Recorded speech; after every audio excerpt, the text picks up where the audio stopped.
मैत्रिणींनो, माझे नाव सोनम आणि माझ्या किचनचे नाव आहे अभिवेद किचन। मी आज तुम्हाला उपवासाचे बोंड ही रेसिपी सांगणार आहे। तर मी 1 पाव कोहळं हे मी शिजवून घेतलेलं होतं, ते 1 पाव आहे।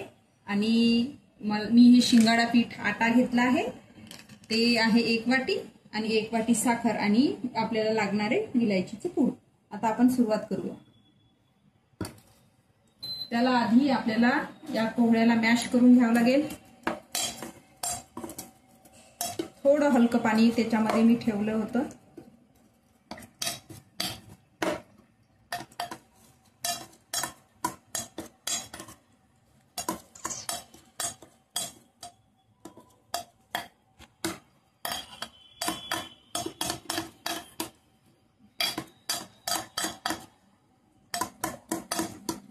बस आपलं असं एवढं मॅश झालं, बाहेर काढून ठेवूया। आणि त्यामध्ये आता आपण टाकूया साखर। आपल्याला साखर 1 वाटी जरी घेतली आपण तरी आपण थोडं विचारपूर्वक साखर टाकूया, थोडं थांबून जाऊया। आणि चवीसाठी थोडं मीठ टाकावं लागेल।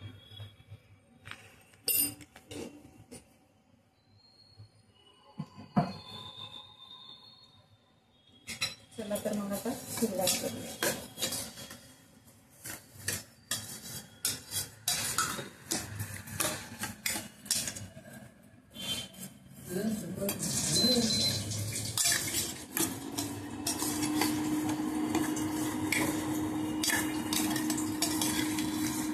याला आपल्याला चांगलं पाकास आणावं लागेल।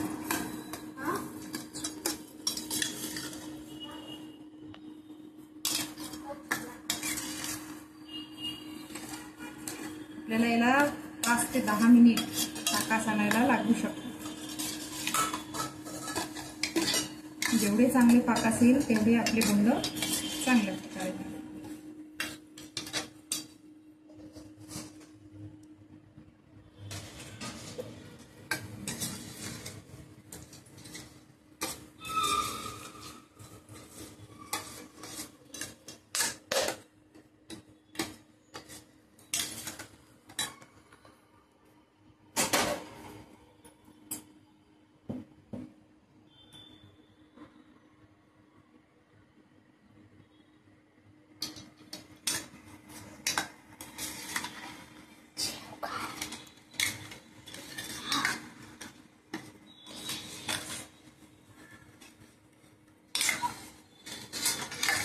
आपल्याला असं फिरवत राहावं लागेल, नाहीतर ती साखर जर भांड्याला लागली तर ते आपलं जळू शकते।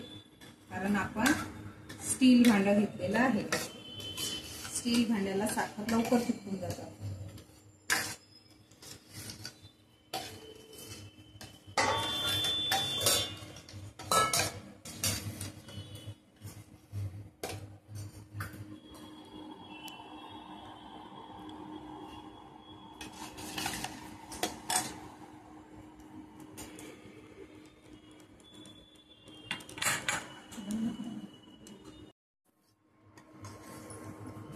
चला मैत्रिणींनो, आता पहा आपलं बनत आलेलं आहे, पाकास आलेला आहे। बघा, आपण असा चम्मच केल्यानंतर कोणतंही पाणी येत नाही आहे बाहेर। आणि चम्मच हा जळजळ बनत आहे, जळजळ वाटत आहे। बबल्स छानपैकी बबल्स येत आहेत। बस आता 2 मिनिटात ते होतच आहे। हे सर्व पाकास येण्यासाठी याला जवळजवळ 20 मिनिट लागले। कारण मी खूप कमी गॅसवर केलं, कारण की त्यांचे बबल्स एवढे उडत होते की माझ्या अंगावर येत होते। त्यामुळे मी खूप कमी गॅसवर त्याला पाकास आणलं। मला आता हे एकच रेसिपी बनवायची होती म्हणून मी इथे थांबले, नाहीतर तुम्ही याला पाकास आणायला ठेवून दुसरं एक काम तुमचं होऊ शकते जर करतो म्हटलं तर। आपल्याला अशी कन्सिस्टन्सी ठेवायची आहे की आपल्याला हे पाक असा चम्मच केल्यानंतर तिथे पाणी नाही यायला पाहिजे। आपण जेव्हा असा चम्मच करतो तेव्हा तिथे पाणी द्यायला नाही पाहिजे। अशी आपण त्याची जसं आता आपण जर याला पाणी प्रमाण जर थोडं ठेवून दिलं, समजा आपल्याला समजलं नाही हा पाकास कसा यायचा, चम्मचला थोडं जडजड वाटायला पाहिजे आणि त्याचे छान बबल्स यायला पाहिजे। जर आपण पाणी जास्त प्रमाणात जर आपल्याला आलं तर ते पाकास आलेलं नाही राहणार, त्याच्यामुळे आपल्याला पीठ जास्त लागेल आणि त्याचा गोडपणा पण आपल्याला लागणार नाही. आणि गोडपणा नाही लागेल तर आपल्याला वाटणार नाही की ते आपण पोहळ्याचे बोंड खात आहोत, ते आपल्याला पीठ खाल्ल्यासारखं वाटेल. त्याच्यात पिठाचं प्रमाण जास्त लागेल, पीठ कमी लागायला पाहिजे आणि बोंडाचा आकार पण छान गोल गोल यायला पाहिजे. त्याच्यासाठी आपल्याला याला पाकास आणणे ही याच्यामध्ये खूप जास्त मेहनत आहे आणि वेळ खाऊ आहे. ही पद्धत थोडी वेळ खाऊ आहे, पण आपण काय करू शकतो आता त्याला, आपला पदार्थ जर चांगला बनायला पाहिजे तर आपल्याला थोडं पेशन्स ठेवावं लागेल. हा इथला सगळ्यात मोठा स्टेप आहे की याला पेशन्स खूप ठेवावं लागतं.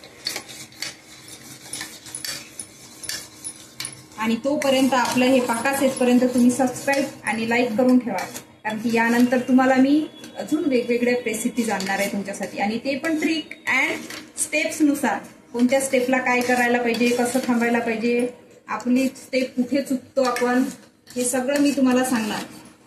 बघा, मी तुम्हाला म्हटलं होतं की माझं हे होत आलं आहे, तरी पण मला असं थोडं लूज वाटत आहे, म्हणून अजून मी 2 मिनिटं होऊ देत आहे. आणि हा टायमिंग मी तुम्हाला 20 मिनिट जरी सांगितला असेल, पण हा टायमिंग आपल्या गॅसच्या फ्लेमनुसार किंवा आपल्या करण्याच्या वेळेनुसार थोडा कमी जास्त होऊ शकतो. त्याच्यामुळे आपल्याला समजायला पाहिजे की याला पाण्याचं प्रमाण काही अंश राहायला नाही बघ, चांगला पाक यायला पाहिजे त्याचा. आपण जे बोंड बनवतो नेहमी, जे आपल्या गव्हाच्या पिठाचे जे बोंड बनवतो, त्या बोंडांपेक्षा हे बोंड एवढे टेस्टी लागतात की आपल्याला ते बोंड खायची इच्छाच नाही, तेच बोंड खायला आवडतं आणि छान असतं. रेसिपीला आपण उपवासाला तेच ते पदार्थ खाऊन खाऊन बोर झालेलं असतं, म्हणून हे काहीतरी वेगळं करायचं.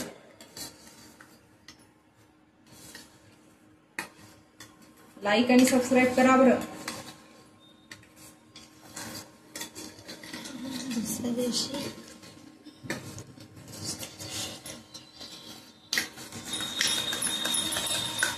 बस आता बघा आता मैत्रिणींनो किती वाफा निघत आहे, म्हणजेच आपलं आता हे चांगलं पाकास आलेलं आहे. वाफ बघा किती येत आहे, बघा. आणि याला खूप सावधगिरीने करावं लागते. हे पाकास येत असते तेव्हा हे आपल्या अंगावर उडतात, खूप काळजीपूर्वक करायचं हे. बस आता आपलं हे झालंय. बघा, आपण जेव्हा असा चम्मच करतो तेव्हा आपल्याला कुठेही पाण्याचा अंश दिसत नाही. बघा कसे बडबड बडबड बुडबुडे येतात, बघा खूप कशी बुडबुडे येत आहे. हे जेव्हा हे असे बुडबुडे दिसतात, आपण चम्मच जेव्हा असा करतो तेव्हा जेव्हा आपल्याला हे असे बुडबुडे दिसतात, बघा कसा आवाज येत आहे, तेव्हा हा पाक आपल्या पोहळं चांगलं पाकास आले हे लक्षात ठेवायचं. आपण जेव्हा पोहळ्याची खीर पण करत असतो तेव्हा पण ह्या स्टेपवर करायचं कधी पण, आणि त्याच्यानंतर मग त्याच्यामध्ये दूध टाकायचं. त्यावेळेस ती पोह्याची खीर पण सुंदर वाटते, टेस्टी वाटते. नाहीतर आपण जर त्याला साखरेला पाकास येऊ दिलं नाही तर त्या साखरेची टेस्ट पण लागत नाही, ते पाकास पण येत नाही आणि ते फिकं फिकं वाटते. त्याच्यामुळे मग पुन्हा आपण त्या खिरेमध्ये आपण वरून साखर टाकून आपण त्याला मिक्स करून घेऊ शकतो, पण बोंडामध्ये तसं होत नाही. एकदा तुम्ही पाकास आणून घेतलं आणि तुम्ही त्याच्यामध्ये पीठ टाकलं तर आपण पुन्हा साखर टाकून ते करू नाही शकत. त्याच्यामुळे ही स्टेप खूप काळजीपूर्वक करायची. बघा हा चम्मच केल्यानंतर कसा आवाज येतो, बडबड बुडबुड. बघा हा असा कसा आवाज येत आहे. बघा हे आता आपलं छानपैकी पाकास आलेला आहे. या स्टेपला खूप वेळ लागला आपल्याला, पण ठीक आहे. आपण जर एखादं काम करत राहिलो, एक चम्मच देत राहिलो, गॅसवर दुसरं काम करत राहिलो, एक चम्मच याला देत राहिलो, तर आपलं हे पण काम होईल आणि दुसरं पण काम होईल. त्याच्यामुळे काही हे नाही. आणि हे आपण पोहळ्याला पाक आणून ठेवून जर दिलं तर हे आपलं आरामात फ्रीजमध्ये राहतं. तेव्हा आपल्याला वाटेल तेव्हा घेतलं, पीठ टाकलं आणि काढले आणि दिले गरम गरम खायला. त्यामुळे सगळेजण सबस्क्राईब करून ठेवा, लाईक करून ठेवा चॅनलला.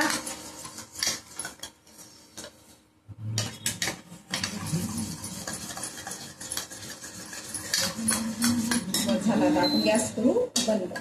आता याला थोडं आपल्याला थंड व्हायला ठेवावं लागेल, कारण की एवढ्या जर गरम याच्यामध्ये आपण जर पीठ टाकलं तर ते पीठ गोळे होण्याची शक्यता असते. आता याला आपण थंड करायला ठेवू, थोडं चमच फिरवत राहू आणि याच्यामध्ये टाकू आता विलायचीचं पूड. मी साखर टाकून विलायची पूड बारीक करून घेतलेलं होतं.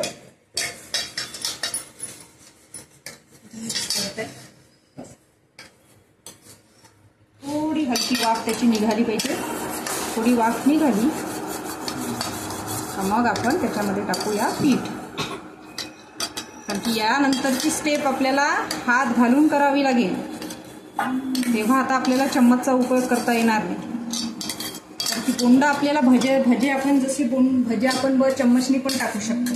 बरेच महिला चम्मचनी भजे करतात, पण बोंड तसे नसते. बोंड जसे म्हणतो आपण तशी चम्मचनी टाकू नाही शकत. कारण की बोंड म्हणजे त्याला एक स्टेप असते, त्यातली एक साईज असतो. त्या साईजमध्ये तो दिसला पाहिजे तरच त्याला बोंड म्हटलं जाते. नाहीतर कुणी महिला जर चम्मचनी काढलं तर ते त्याला असं पर्टिक्युलरली कसं आहे, आपण रेसिपी जेव्हा बनवतो तेव्हा ते खायला पण सुंदर दिसायला पाहिजे, पाहायला पण सुंदर दिसायला पाहिजे आणि ते वाटले पाहिजे. कारण की हे आपलं पारंपरिक एक रेसिपी आहे.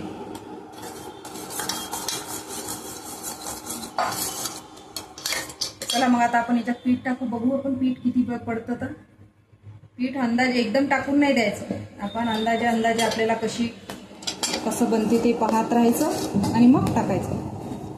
बघा आता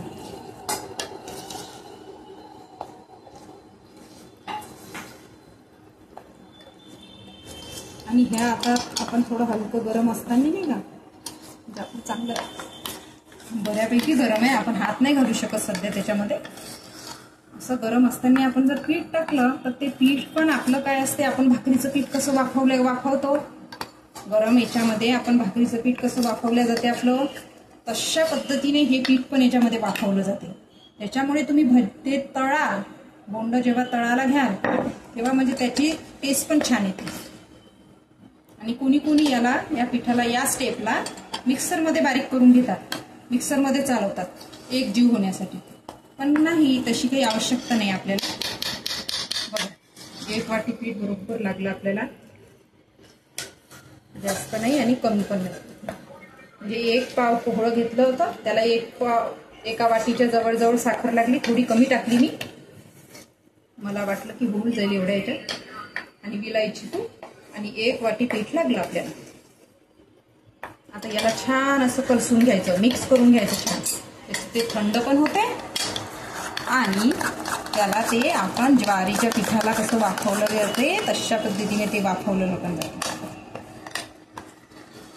आमच्याकडे हे पीठ पण असं टाकल्यानंतर शिजवतात, छान कलसून घेतात. पण मी ते स्टेप सांगत नाही तुम्हाला, कारण की ते कधी कधी जर पीठ जास्त कलसल्या जर गेलं आणि ते जर कडक झालं आणि तुम्ही म्हटलं की हे बोंड मला आताच एवढे काढायचे नाही, काही वेळाने काढायचे आहे, तर ते तुम्ही काढाल तर ते कडक होऊन जाईल आणि ते तुमच्या कामाचं नाही. कारण की आता ह्या स्टेपला तुम्हाला हवे तेवढे बोंड तुम्ही काढू शकता आणि त्यानंतर तुम्ही हे पीठ असं फ्रीजमध्ये ठेवून देऊ शकता. फ्रीजमध्ये ठेवलं आणि तुम्हाला वाटलं की चला आता आपल्याला खायचे आहे गरम गरम, तर काढलं फ्रीजमधून आणि केले तयार. चला आता आपण बोंड तळायला घेऊ.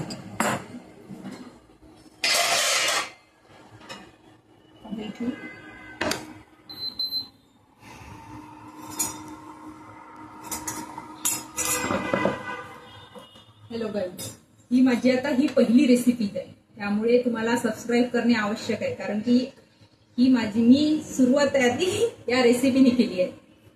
तर प्लीज मला माझ्या चॅनलला सबस्क्राईब करा आणि या व्हिडिओला लाईक करा.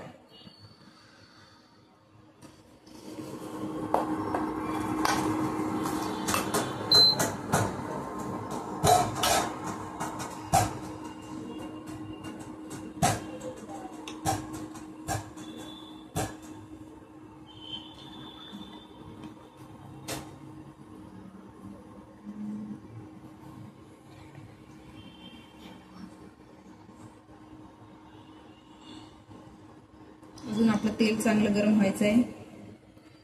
आज मी ही रेसिपी करण्याचा हेतू म्हणजे मी आज सुंदरकांड वाचलेलं होतं आणि त्यासाठी मला आपल्या हनुमानजीसाठी काहीतरी स्वीट पदार्थ बनवायचा होता आणि मी सकाळी पोहळ्याला शिजवून ठेवलं होतं. तर चला म्हटलं आज आपण ही रेसिपी करायची.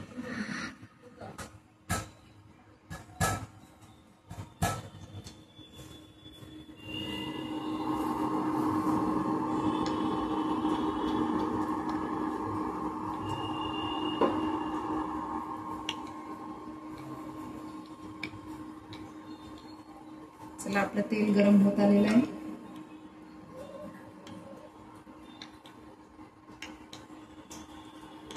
आता आपण बोंड टाकू. बोंड टाकण्याची पद्धत म्हणजे असं घ्यायचं, त्याला हे असं करायचं. ह्या बोटानी जे आपला अंगठा असते त्याला असं इथून इकडे असं जवळ जवळ नेत न्यायचं आणि सगळ्या बोटांनी या 2 बोटावर असं ठेवून असं छान वडी सोडतो आपण तशाच पद्धतीने सोडायचं. कारण की ह्या बोंड असं असते की आपल्याला भज्यांसारखं नसते लागत, ते आपल्याला गोल गोल आकार पाहिजे असतो.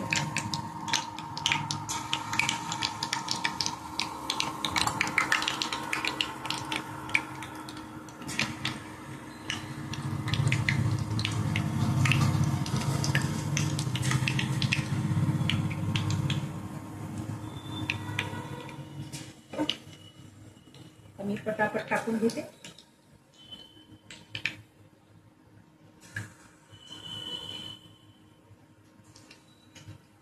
आणि पाकास आल्यामुळे काय होते, आपल्याला पीठ कमी लागते. आणि पीठ कमी लागेल तर तुम्हाला त्या ज्या पोह्याची टेस्ट असते ती चांगली आली पाहिजे. जर आपल्याला पोह्याची टेस्ट नाही आली आणि आपण ते बोंड म्हटले तर ते असे छान रुचकर नाही वाटत.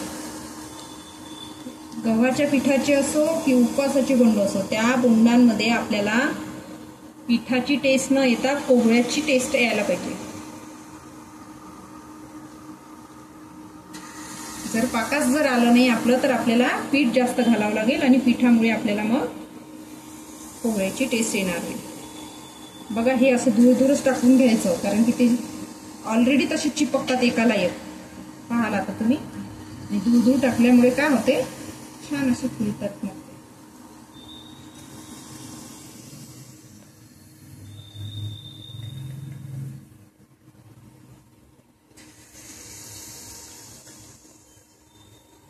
ठीक आहे, आपण आता हे काढू.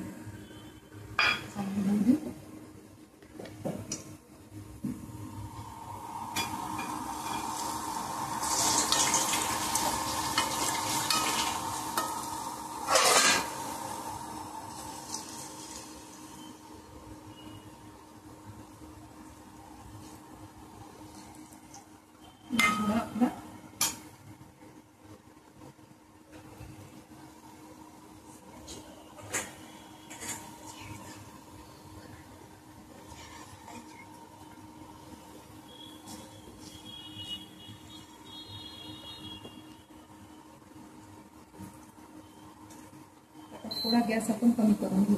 आपले ते पाकाचे असल्यामुळे त्याला लवकर लाल कलर येतो आणि आतून शिजले नाही. लवकर लाल कलर आला तर आपल्याला काढून घ्यावं लागेल आणि आतून ते शिजल्या नाही जाणार. म्हणून त्याला छान छोट्या आचेवर शिजवून घ्यायचं. बघा कसे चिपकतात, स्वतः चिपकतात ते जाऊन एकामेकाला. खूप दूर आधी त्याला त्याचा साईज घेतपर्यंत तरी आपण त्याला दूरच टाकायला पाहिजे. त्याला जवळ जर टाकाल तर ते पूर्ण एकामेकाला मॅच झाले आणि ते पूर्ण चिकट आणि तेल पूर्ण खराब होऊन जाते आपलं. म्हणून कोणतीच रेसिपी अशी नसते, ती खूप ट्रिक आणि छोट्या गोष्टी पाहून सगळं करावं लागते. नाहीतर आपल्या हातातली रेसिपी जरी असेल ती तरी ती चुकून जाते. छोट्या गोष्टींकडे लक्ष जर दिलं नाही. म्हणून ह्या छोट्या ट्रिक लक्षात ठेवा आणि असे बोंड करून घ्या. यानंतर उपवासाला हे बोंड करत जा.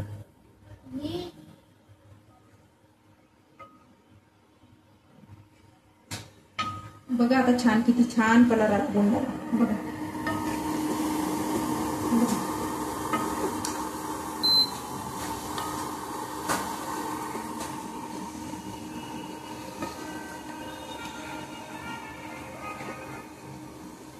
प्लेट देशील बरं मला.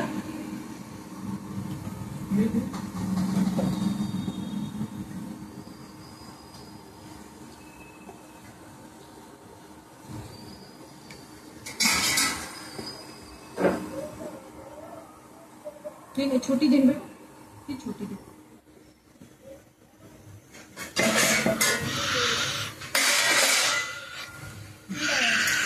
चला आपण याला आता बोंडांना काढून घेऊ.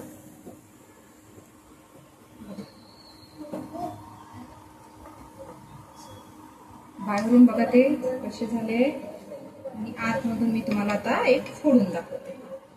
आणि मी माझ्या देवांना आता नैवेद्य ठेवते, कारण की नैवेद्याशिवाय मी खाणार नाहीये. सध्या हा गरम आहे थोडा. मी आता तुम्हाला स्पूननी करून दाखवते.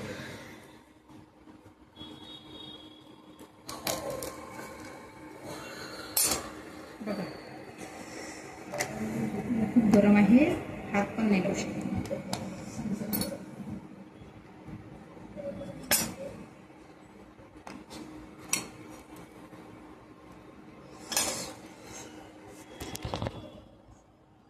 बघा